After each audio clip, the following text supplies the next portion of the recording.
Hey guys, what is happening? I am back here with Volume 2 of Excalibur, the Cross Time Caper. Um, yeah, oh boy. First of all, I'm very tired, guys. I'm going to try not to phone this one in. I'm going to try to do the best I can. But, guys, I got to tell you, this one, this crossover right here, the Cross Time Caper, 13 issues, guys, from issue 12 to 24 is a 13-part tale of called the Cross Time Caper.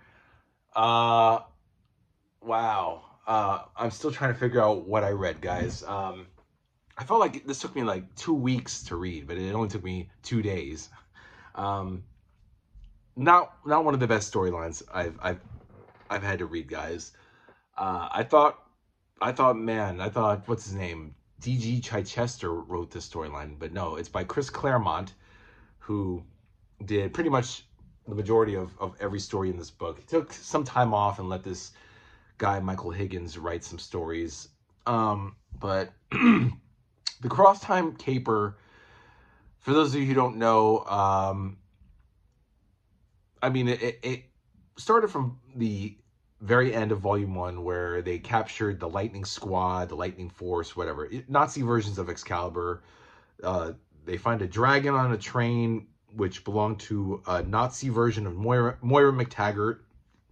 Moira McTaggart and Callisto were Nazis in an alternate world. And then they get zapped. Excalibur and Alistair Stewart get zapped. They didn't get zapped. They went into a portal created by Widget, this little robot creature thing, who whenever Phoenix goes apeshit, he just starts up. He just lights up, and they get transported. uh, does that make sense? No, right? It doesn't. That's pretty much the gist of this whole story, guys. Each issue begins and ends with an adventure, and then it ends with Phoenix going apeshit, and then Widget blasting them off to another world, another alternate world. I mean, God, this should have been called Crisis on Infinite Earths, Crisis on Alternate Universes and Earths and the Omniverse. And I got to be honest with you guys, I hate these kinds of storylines. I hate omniverses. I hate alternate verses. They can all be damned.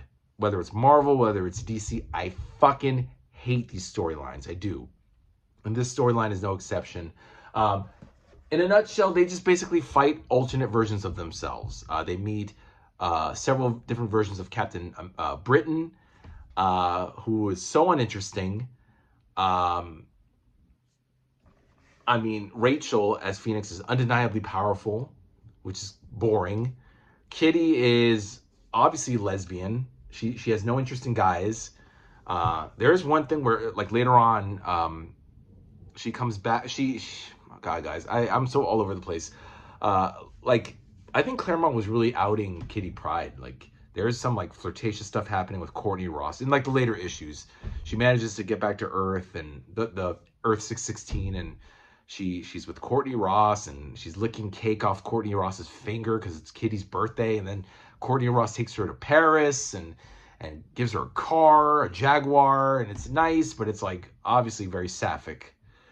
There's some Sappho, Lesbo, Leslie undertones there. You guys just have to read it to believe it.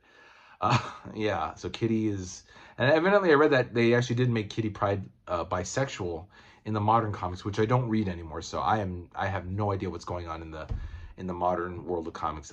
Right now, I think all the mutants are gay or bisexual or lesbian or trans, and I'm just not interested in reading that. But we're not talking about that.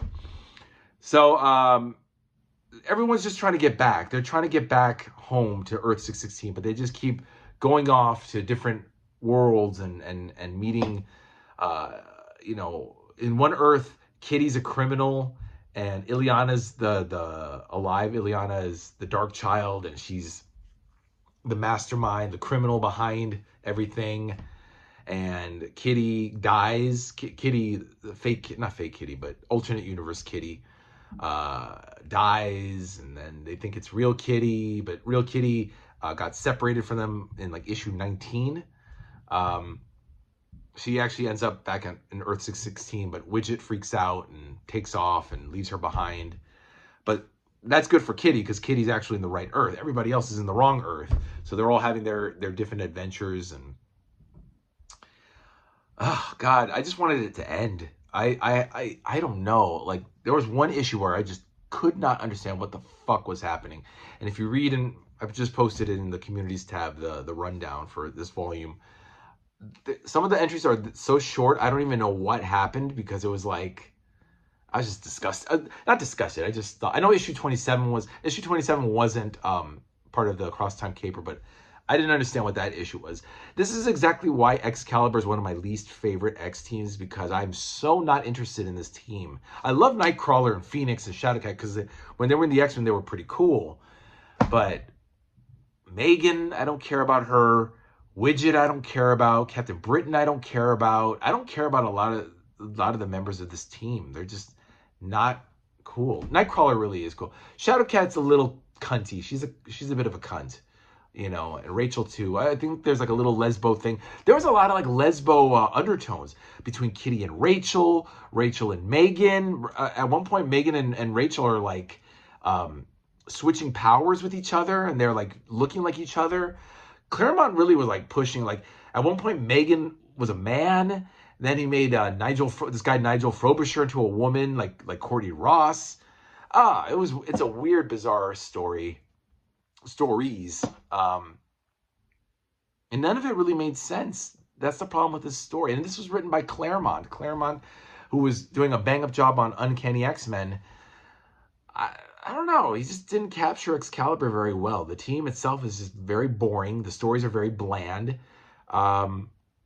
I actually am relieved when there's like a fill-in artist or a fill-in writer. Like David Ross. I just read issue 30. Issue 30 was pretty good. Megan becomes a vampire. She just suddenly turns into a vampire. And they call on Doctor Strange and Rintrah, the bull, his disciple, to help cure her vampirism. And that was pretty cool. But there was very little. There was very little in the way, like, there really wasn't much in the way of like me not being bored. You know, like I was like at some points I was like I just was like huffing. Like I want to like get through this issue because it's so boring. I remember my brother had issue 24 and 25 of Excalibur from way back when, so it was pretty cool to read those again. Issue 25 had Galactus. Right when they get back home to Earth 616, once this fucking caper is done, Galactus is there waiting to get a hold of Rachel. And I noticed not only is Kitty always being captured, like she was getting captured a lot in volume 1, in volume 2, everybody wants to get Rachel, Phoenix, Opal Saturnine, whatever, Galactus, I think Mojo. You know, it's like, what is so special about Phoenix? I guess it's her power. Mastermind. Oh yeah, there was an interlude with Mastermind, the Demon Druid. Within the caper, there was all these little villains fighting everybody, but ultimately it was just a really boring volume. I know I paid like $65, $75 for this book on Amazon, so you're not gonna find it in stores. It's very hard to find this issue, and there's no reprint in sight, so you guys are probably not gonna get to read these issues. This covers issue 12 to 30, so there's no annuals, no crossovers with other titles. It's just 19 issues of Excalibur. So we're now up to 31 now, Excalibur 31.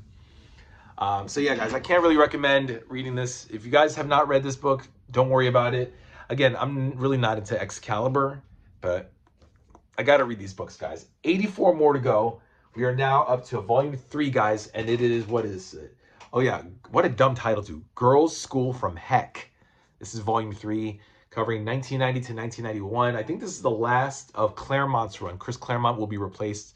Looks like Scott Lobdell and Michael Higgins and some dude's named Wagner. Not Kurt Wagner, I think Ron Wagner. Morgan and Badger.